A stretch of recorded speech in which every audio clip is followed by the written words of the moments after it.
لاہور میں ایک وکلا تحریک نکلی چھوٹی سی, وہ کورٹ سے نکل کر جی پی او تک آئے, کوئی کہتے ہیں 30-35 وکلا تھے, اور انہوں نے مطلب زیادہ تکلیف بھی نہیں دی, وچ از ایکچولی گڈ. وہ آئے, تھوڑی دیر انہوں نے نعرے لگائے, تھوڑی دیر سے مطلب ہے کچھ منٹ, 2-4-5-6 منٹ, اور وہ پھر وہاں سے واپس اندر چلے گئے. آئی تھنک یہی طریقہ ہے, بس اپنا احتجاج ریکارڈ کرائیں اور واپس چلے جائیں. I think that's the right way to do it actually.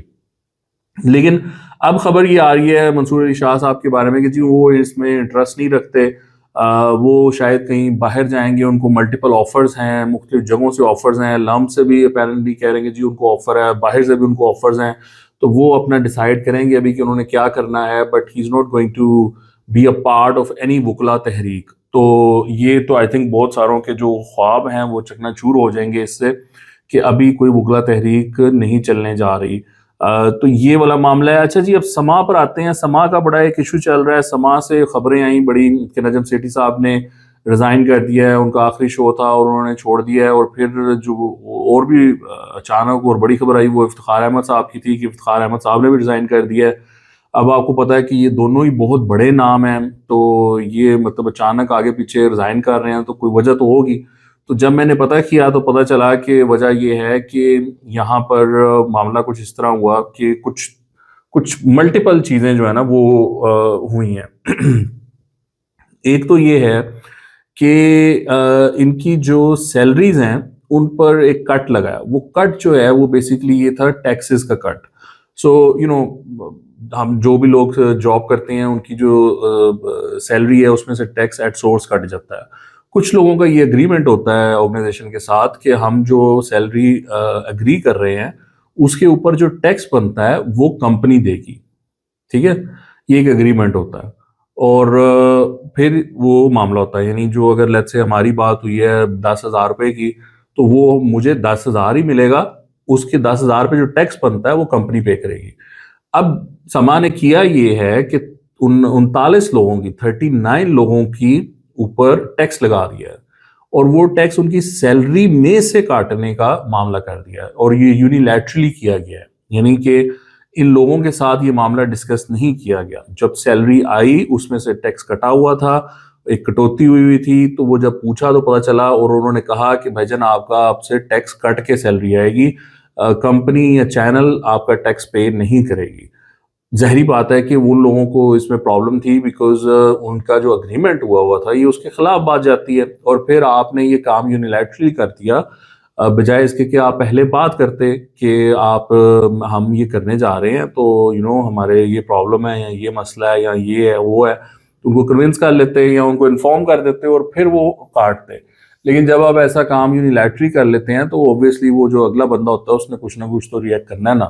تو وہ ریئیکشن میں پھر یہ ہوا کہ سیٹھی صاحب کا بھی استعفیٰ آ گیا اور افتخار احمد صاحب کا بھی استعفیٰ آ گیا. شاید اور بھی لوگ ان 39 لوگوں میں ہوں جو کہ استعفیٰ دے جائیں, بٹ ابھی تک میرے پاس اس طرح کی وہ خبر نہیں ہے کہ کوئی کر رہا ہے اس طرح کا معاملہ. دوسرا یہ معاملہ ہوا کہ یہ جو سعد رضوی صاحب کا لانگ مارچ تھا, اس دوران جو مرید کے کی جو کوریج ہوئی سما پر وہ بڑی ڈوبیس قسم کی تھی. اس میں مطلب اس طرح کے تھمبنیل لگے ہوئے تھے, اس طرح کے انٹرویوز تھے کہ ہزاروں لاشیں پڑی ہوئی ہیں, سینکڑوں لوگ قتل ہو گیا, مطلب اس طرح کی نا بڑی سنسنی خیز اور ایکچولی فیکچولی انکریکٹ تھمبنیلز اور وہ سارا معاملہ ہوا. تو وہ ڈیجیٹل جو ان کا ڈپارٹمنٹ ہے وہ یہ کر رہا تھا. اس کے بعد ادارے میں یہ احساس ہوا یا ایک دم تھرتھلی مچ گئی کہ یہ کیا ہو رہا ہے. تو انہوں نے پھر ایک اوور سائٹ کمیٹی بنانے کی ڈیسائیڈ کیا کہ ہم کوئی اس کو اوور سائٹ بناتے ہیں جو ڈیجیٹل کے اور یہ جو معاملات ہیں ان کو دیکھے, کوئی بھی چیز جانی ہے تو وہ اس کو آبزرو کریں گی کون سی چیز وہاں پر لگ رہی ہے یا نہیں لگ رہی ہے. تو وہ پھر ایک نیا جس کو آپ کہتے ہیں نا کہ ایک چین ری ایکشن شروع ہو گیا. اس کی وجہ سے بھی معاملات اتنے جس کو آپ کہتے ہیں نا سموتھ نہیں رہے, کیونکہ اس کی وجہ سے بہت ساری سینسرشپ بھی ہونے لگ پڑی, اور وہ سینسرشپ ظاہر بات ہے جو سینئر لوگ ہوتے ہیں they don't really like it, تو وہ بھی ایک فرکشن پیدا ہو گئی. تو اب وہ مسئلہ تو تھا کہ جی وہ جو ڈیجیٹل ڈپارٹمنٹ ہے اس نے کیا ہے, اس کو دیکھنے کی بجائے وہ ایک جو انفراسٹرکچر اس میں لایا گیا، وہ جو شوز ہو رہے تھے ان کو بھی وہ اسی طریقے سے دیکھ رہا تھا یا سینسرشپ کر رہا تھا. سو یہ چیزیں کچھ کمپاؤنڈ ہو کر پھر یہ معاملہ اس حد تک چلا گیا کہ جو لوگ ہیں، سینئر لوگ ہیں، انہوں نے استعفیٰ دے دیا. ماحول اس طرح کا بن گیا وہاں پر وچ از سورٹ آف نوٹ، مطلب مجھے جو بتایا گیا ہے میرے سورسز سے کہ it's not a conducive environment any more. وہ تھوڑا سا خراب ہو گیا ماحول. وظاہر بات ہے کہ وہ پھر ان کے لیے پرابلم ہو جاتی ہے بہت سارے لوگوں کے لیے. تو یہ اس طرح کا معاملہ ہوا ہے جی سما میں. اور جو نیچے لیول پر ہے، لوگوں نے کچھ کہا کہ جی اکراس دا بورڈ یہ سیلری کٹس لگ گئے ہیں، تو ایسا نہیں ہے. وہ جس طرح میں نے آپ کو بتایا کہ وہ صرف 39 لوگ ہیں جن کے وہ ہوا ہے. مجھے یہ بھی بتایا گیا ہے کہ ندیم ملک صاحب کی سیلری پہ شاید یہ کٹ نہیں لگا ہے، and he takes huge salary apparently. جو مطلب میرے تک سورسز نے مجھے بتایا ہے، میں تو حیران رہ گیا ہوں کہ اتنی سیلری ندیم ملک صاحب لے رہے ہیں.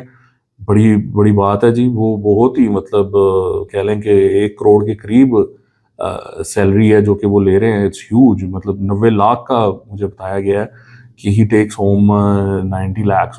اس پہ کوئی کٹ نہیں لگا. سو کافی وہ بڑا یہ معاملہ وہاں پر بنا ہوا ہے. اب لیٹس سی کہ آگے چل کر وہ لوگ کیا بہتری کرتے ہیں، کس طرح اس کو سسٹین کرتے ہیں، کس طرح اس کو مینج کرتے ہیں. ظاہری بات ہے this is an internal issue, but ظاہری بات ہے کہ جب آپ نجم سیٹھی کے لیول کا بندہ آپ کو چھوڑ کے جاتا ہے یا بہت ساری چہمگوئیاں ہونے لگ پڑتی ہیں، تو پھر فیکٹس کو تلاش کرنا از ہماری ایک ذمہ داری ہوتی ہے. تو وہ صحافتی برادری ہے، تو اس میں سے پھر چیزیں نکالنا، کیونکہ بہت سارے لوگ بڑی غلط باتیں کر رہے ہیں کہ جی وہ پتہ نہیں نچلے لیول پہ یہ ہو گیا، ادھم مچ گیا. تو ایسا نہیں ہے. سما میں جو میں نے پتہ کیا ہے، جو نیچے لیول پر لوگ کام کر رہے ہیں جن سے میں نے بات کی ہے، they are sort of okay with it. وہ ان کو کوئی فرق نہیں پڑا ہے اس ساری چیز سے، and they are satisfied and they sort of like it their.